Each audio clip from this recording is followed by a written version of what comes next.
मी 4 वर्षापासून आज व्यसनमुक्त आहे. मला खरा जीवनाचा अर्थ कळाला. माझा मुलगा 4 वर्षापासून आज व्यसनमुक्त झालेला आहे. माझे वडील 4 वर्षापासून व्यसन मुक्त आहे. नमस्कार, मी डॉक्टर सूरज सेठिया. मी MD सायकेट्री आहे, मानसोपचार तज्ज्ञ आहे. मी त्याच्यानंतर फेलोशिप केलेली आहे व्यसनमुक्तीमध्ये. मी रुबी हॉस्पिटल जालना व धैर्य व्यसनमुक्ती केंद्रामध्ये प्रॅक्टिस करतोय. आज माझ्यासोबत आहे आमचे सुरुवातीचे काळाचे सगळ्यात आधी व्यसनमुक्त झालेले व्यसनमुक्त दीपक अंबुरे. दीपकराव, तुमचं नाव आणि गाव सांगा. माझं नाव दीपक हिम्मतराव अंबोरे. मी मूळ गावी बीबीला राहतो आणि माझा तालुका लोणार आणि जिल्हा बुलढाणा आहे. ठीक आहे. मला आज बोलायचं काही नाही. ठीक आहे. आज जवळपास 4 वर्ष झालेले आहे की दीपकराव व्यसनमुक्त झालेले आहे आणि त्याच्याबाबत आज आपण त्यांची कहाणी जी आहे ते ऐकणार आहे. व्यसनमुक्तीची कहाणी, व्यसनमुक्त होऊन कसं वाटतोय, आधीची कहाणी जेव्हा हे व्यसन करायचे तेव्हा. तर सगळ्यात आधी दीपकराव, आपलं शिक्षण कुठपर्यंत झालेलं आहे? माझं शिक्षण 12वी झालंय आणि मी 97ला कृषी डिप्लोमा केलेला आहे. अच्छा. हा. मग आणि लग्न माझं 2000 मध्ये झालेलं आहे. 2000 मध्ये किती मूल बाळ आहे आपल्याला? आणि 2000च्या अगोदरच मी लग्ना अगोदर मला मित्राची म्हणजे धाब्यावर ही सवय लागलेली आहे. म्हणजे मित्रात बस रूट करताना थांबा. मी विचारणार तेव्हा सांगा, मग त्याला कंटिन्यू करा. ठीक आहे. आपल्याला दीपकराव, आपली वय किती आहे? माझी वय 46 वर्ष आहे. 46 आहे. आणि लग्न होऊन किती वर्ष झाले? लग्न होऊन मला आता 23 वर्ष झाले. ठीक आहे. किती मूळ बाळ आहे? मला 1 मुलगी आणि 4 मुलं आहे. 1 मुलगी 4 मुलं. ठीक आहे. आता दीपकराव, आपलं व्यसनची जी कहाणी आहे म्हणजे कसं सुरू झालं होतं, कधीपासून घेताय ते थोडं डिटेलमध्ये सांग. सर, मी लग्नाच्या अगोदर थोडं मित्रात फिरायचो. काय वय आणि तुमची? तेव्हा माझं वय 18-19 वर्षाचं असताना सहज मित्रात मी संगती सोबतीने या नात्यानं थोडी घे किंवा लग्न कार्यात थोडी घे असं म्हणून मी थोडी घ्यायला सुरुवात केली.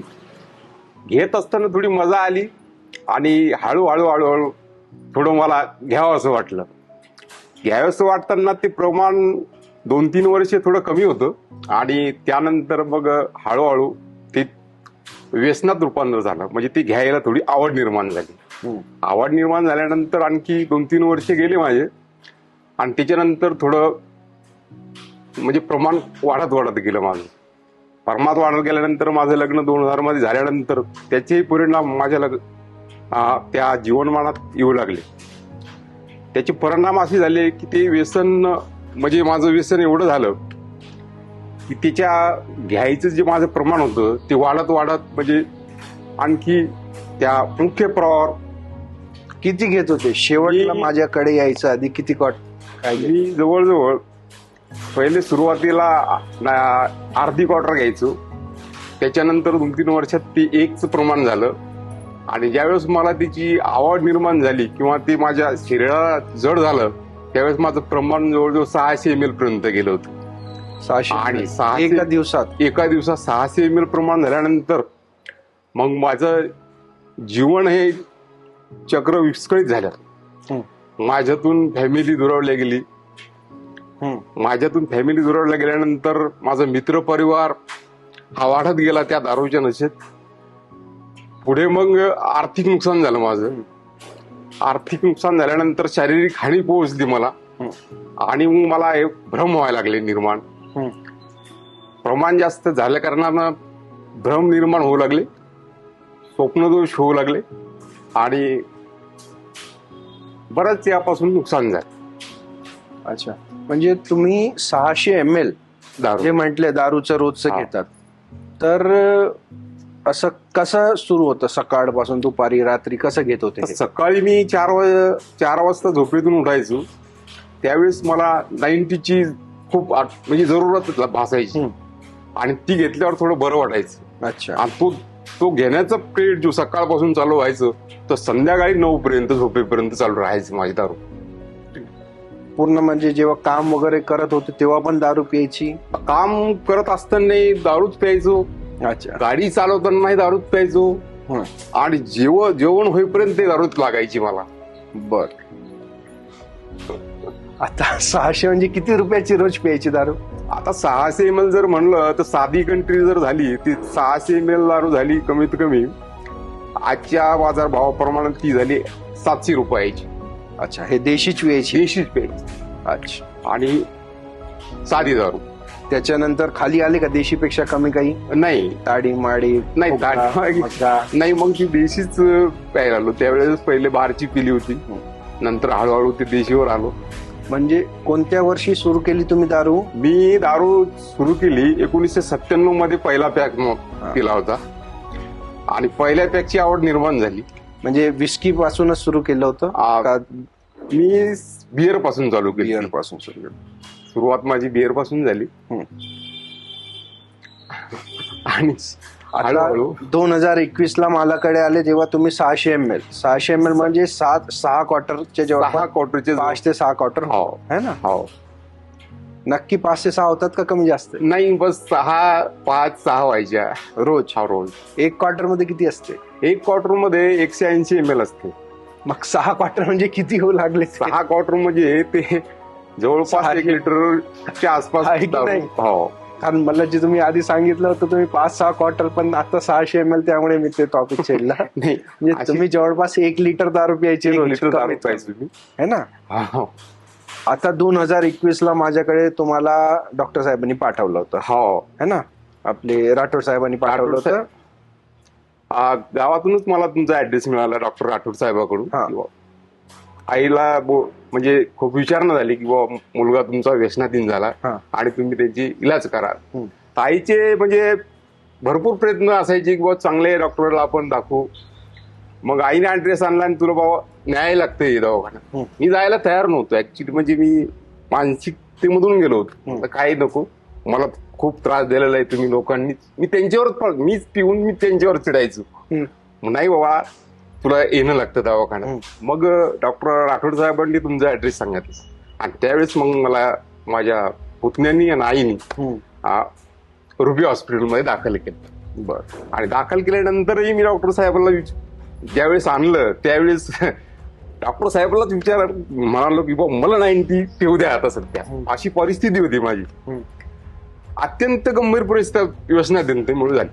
पण मला नंतर वाटलं की डॉक्टर साहेब खूप म्हणजे रुबी हॉस्पिटलचं नाव घातलेलं आहे आणि खूप मार्गदर्शन करतील. मी दृढ निश्चयानं सांगितलं साहेबाला की बाबा ठीक आहे, मी याच्यानंतर पेणार नाही. बर. जवळपास तुम्ही 1997 पासून 2021 पर्यंत घेतली, म्हणजे 20-25 वर्ष तुम्ही दारू घेतलेली. आता यात शारीरिक जे नुकसान झाले त्याच्याबद्दल काय बोला? काय काय तुम्हाला शारीरिक त्रास झाला? याबद्दल मी युवकांनाही सांगू इच्छितो की दारू नशा खूप वाईट आहे. यामुळे शारीरिक नुकसान खूप होते. एक तर कमजोरी निर्माण होते, म्हणजे शारीरिक कष्ट करायचे शेतात किंवा जे काम करायचे त्याची प्रवृत्ती कमी होते. पुन्हा आपण वैयक्तिक जीवनात जे त्याच्यावर लैंगिक समस्या निर्माण होते. खूप परिणाम वाईट. एक फॅमिली दृढ होऊन जाते, मित्र दोस्त नातेवाईक यापासून आपण दुरावला जातो. आर्थिक हानी होते, शारीरिक हानी होते आणि आपल्या स्वतःलाच आपलं एक अपमान वाटायला लागतो. यातून आपला मार्ग म्हणजे व्यसनमुक्ती करायला हवी युवकांनी असं मला वाटतं. आता तुम्ही बोलता बोलता आर्थिक पण सांगितलं. आर्थिक म्हणजे आता किती आर्थिक लॉस झालेला आहे तुम्हाला? माझा आर्थिक लॉस म्हणजे असं झालेलं आहे की कमीत कमी वार्षिक म्हणजे एका वर्षाची जर माझे धरले तर 700 रुपये प्रमाणे दारूची गेली माझी. 500 मिनिमम धरा. रोजचे कमीत कमी वर्षाचे म्हणजे 300-400 रुपये डेली धरा असे. याप्रमाणे माझं आर्थिक नुकसान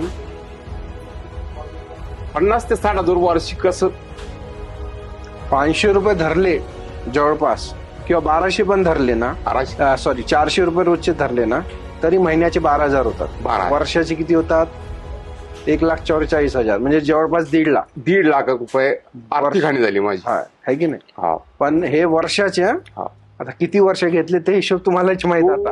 हिशोब जर केला तर खूप मोठा होतो तसा ना. आर्थिक हानी खूप व्हायली. मला तुम्ही जेव्हा आले होते तुम्ही आणखीन एक सांगितली नशामध्ये तुम्ही काहीतरी जमीन वगैरे काय विकली होती ते थोडं सांगा ना मला. आणि ते नशेपायी माणूस काय करतो याचं भान राहत नाही. थोडी माझी जागा होती बस स्टँडवर, 9x18 होती. ती नशेत मी जागा विकायचा कर आणि ती जागा 16 लाख रुपयात मी विकूनच टाकली.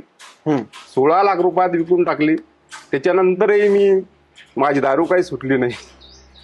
ते 16 लाख रुपयात माझी आई चांगली असताना आईने ते पैसे सांभाळून ठेवले आणि माझ्याकडे मुचकेच दिले, कारण माझी दारूच सुटत नव्हती. आणि ते आर्थिक नुकसान असं झालं की ते वरचे माझ्याकडचे जे 2-4 लाख रुपये होते ते तात्काळ 1.5 महिन्यातच संपवत.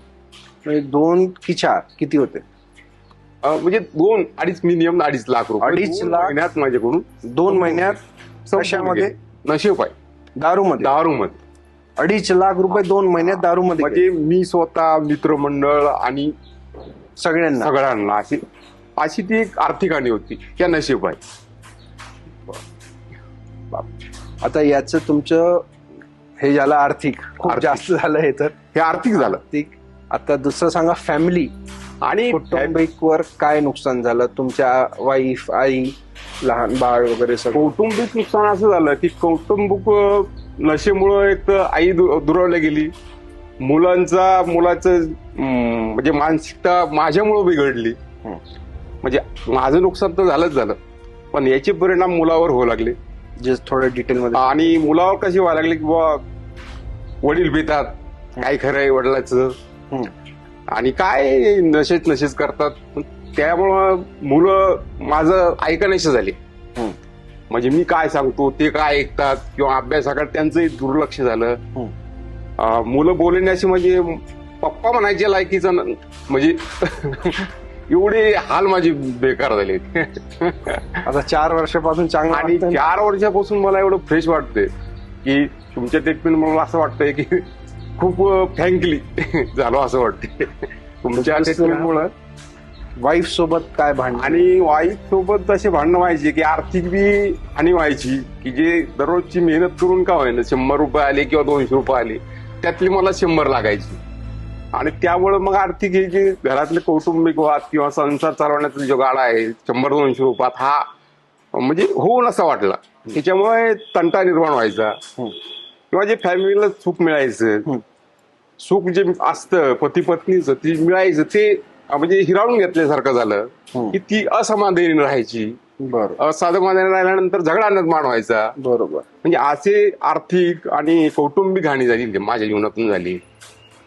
दुसरं, आता तुम्ही सांगितले की 100-200 रुपये तुमच्याकडे यायचे, पण आधी सांगितले की 500 रुपयाची कमीत कमी दारू प्यायची. तर हे वरचे पैसे कुठून आणायचे? हे वर्ष पैसे म्हणजे असं कधी वस्तू विकायची, घरातली जे म्हणजे गहाण ठेवायची, गहाण ठेवल्यानंतर मग ते सोडून घ्यायचं आईकडून. जे किंवा व्याजानं पैसे घ्यायचे, आणि मग ते काहीतरी बहाणे सांगून मी या कारणीचं पैसे घेतले होते ते 50,000 का 30,000, मग तुम्ही द्या ते, मग आणखी तंटा वाढायचा. आणि मग असा तो 50,000 घ्या, 40,000 घ्या, आणि मग तिच्यातून मग मी ती दारू प्यायची. अशा पद्धतीनं माझा जीवनक्रम झाला. पण इथपर्यंत आता 2021ला तुम्ही माझ्याकडे आले होते. आता 2021 पासून आतापर्यंत व्यसनमुक्त है ना. तर यात काय काय पॉझिटिव्ह गोष्ट घडली? 2021 पासून मला असा अनुभव की जे माझ्या कमाईचे किंवा मला दिलेले कुणी पण आर्थिक 100-200 रुपये, त्यातले संपूर्ण 95 रुपये हे मी मुलाबाळासाठी खर्च करतो. अरे वा. 95 रुपये. आणि 5 रुपये मी माझ्या फक्त स्वखर्चासाठी, खर्च तर नाही पण ते खिसा म्हणून ठेवतो. हा एक फायदा मला झाला. आणि पैशाचं मूल्य मला कळलं. पैशाचं मूल्य असं कळलं की बाबा ज्यावेळेस आपली आर्थिक हानी झाली, कौटुंबिक हानी झाली, मग त्यामुळं हा जो पैसा आहे हा योग्य पद्धतीनं योग्य नियोजनानं जर केला तर खरोखर जीवन कसं जगता येईल याची कल्पना येते माणसाला. हे एक झालं मुलांसाठी.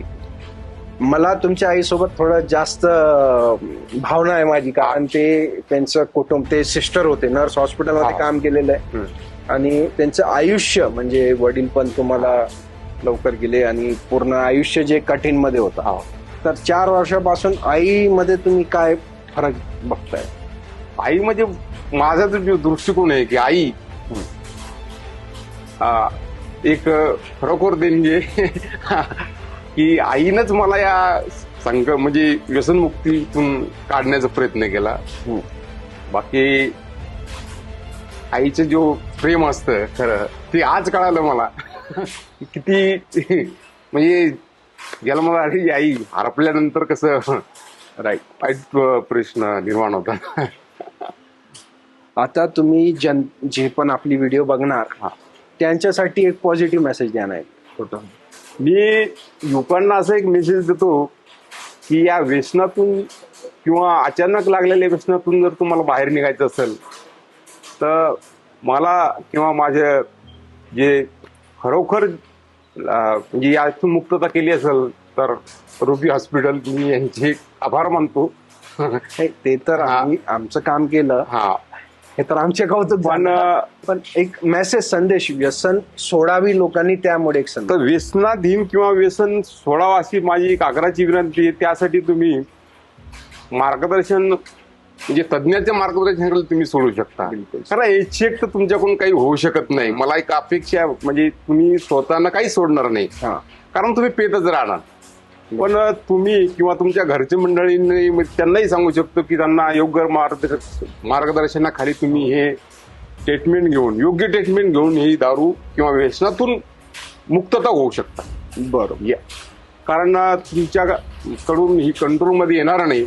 यासाठी तुम्हाला जरूरत आहे औषधीची आणि चांगल्या मार्गदर्शनाची. बरोबर. यामुळे तुम्ही व्यसनातून बाहेर पडू शकता आणि चांगलं जीवन जगू शकता. एक्सेल. दुसरं एक आपण जेव्हा तुम्ही बोलले होते तर तुमच्या व्यसनमुक्तीमध्ये तुमच्या सगळ्यात मोठा रोल कोणाचा? सगळ्यात मोठा डॉक्टरांचाच आहे. आम्ही तर सेकंड आहे सर. आम्ही रोल आमचं कसं आहे की तुम्ही आमच्याकडे आले मग आमचं काम. त्याच्या आधी सगळ्यात मोठा रोल कोणाचा? स्वतः माणसानं आपल्या स्वतःची पण थोडी जबाबदारी आहे आणि स्वतः आपलं मन जे काबूत ठेवण्याची थोडी धीर आणि स्वतः असं स्वतःच्या हे तर तुम्हाला आधी पण कळत होतं ना. मी विचार केला तर सोडतो सगळे तेच म्हणतात, पण सुटत नाही. पण सुटत नाही. तर त्यात सगळ्यात मोठा रोल कोणाचा? सगळ्यात मोठा आमच्याकडे आणतात मग आम्ही दारू सोडवतो. बरोबर. पण त्याच्या आधी सगळ्यात मोठा आमच्याकडे आणायत सगळ्यात मोठा रोल कोणाचा? सगळ्यात मोठा रोल तर जबाबदारी वाल्याचा आहे. ज्या घरच्या व्यक्ती जबाबदारी ज्यांनी सगळ्यात मोठा रोल तो आहे की नाही? तर तेच मला बोलायचंय की सगळ्यात मोठा रोल त्यांच्या नातेवाईकाचा आहे. त्यांच्या फॅमिली ग्रुपच्या मेंबरशिपचा सगळ्यात मोठा ग्रुप आहे की त्यांना तिथं पोहोचायचं. तो तर येत नाही. बरोबर. सगळ्यात नातेवाईकाचं कर्तव्य आहे. तर माझा पण हेच संदेश आहे सगळ्यांसाठी, स्पेशली नातेवाईकांसाठी की नातेवाईक हे आता आजी जे आहे जी जवळपास 80 वर्षाची आहे त्यांनी हिंमत दाखवली, त्याची वाईफने हिंमत दाखवली. तर नातेवाईक जेव्हा हिंमत दाखवतात तेव्हाच आपल्याला पॉझिटिव्ह आउटकम भेटतो.